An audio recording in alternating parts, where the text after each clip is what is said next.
name's Amber Myers and this is my enema video. The first thing I'm going to want to do when I enter my client's room is wash my hands, and then I'm going to identify him. Can you please state your name and date of birth? Rob Jones, 8/25/77. And I'm going to check his wristband. Do you have any allergies? No. Okay, so then I'm going to want to provide some privacy for my patient and explain this procedure.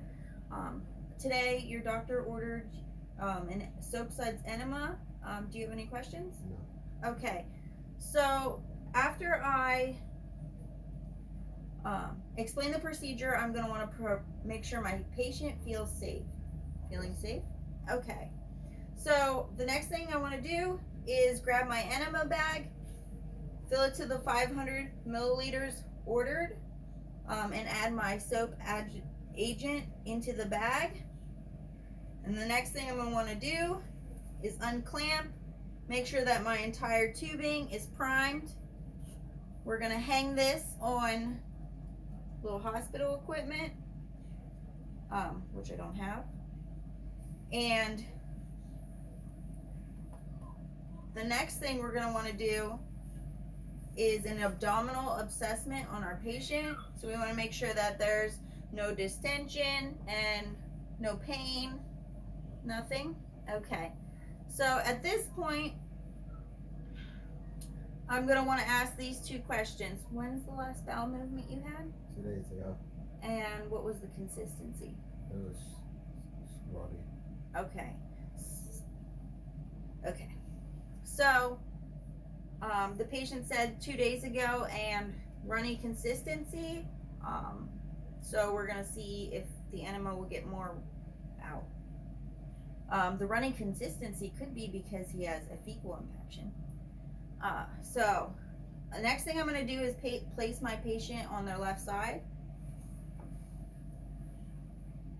The reason we're placing him on his left side is the way the intestines sit. When the fluid is entered, it will lay nicely in there while he holds it in for as long as he can. So then we're going to don our clean gloves.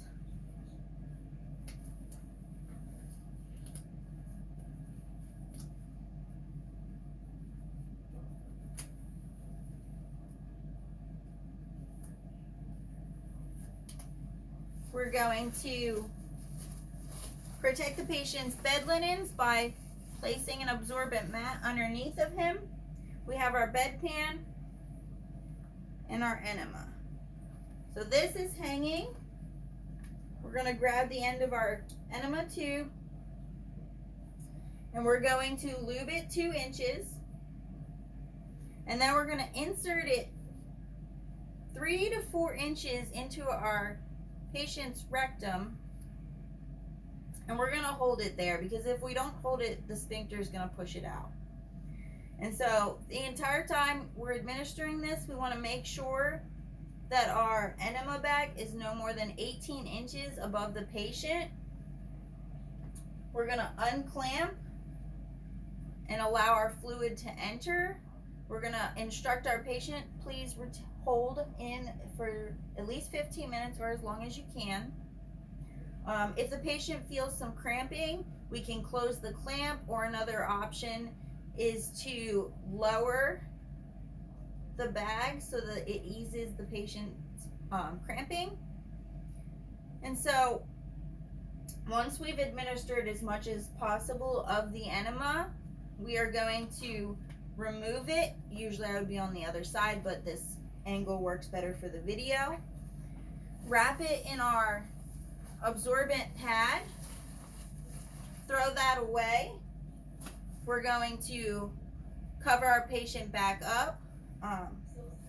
If my patient is mobile, he can get up and use the bathroom. I just want to inform him that he should not flush the toilet so that I'm able to document the color and the consistency.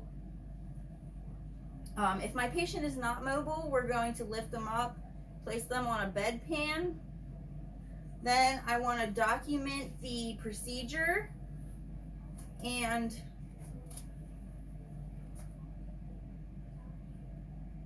wash my hands and exit the patient's room.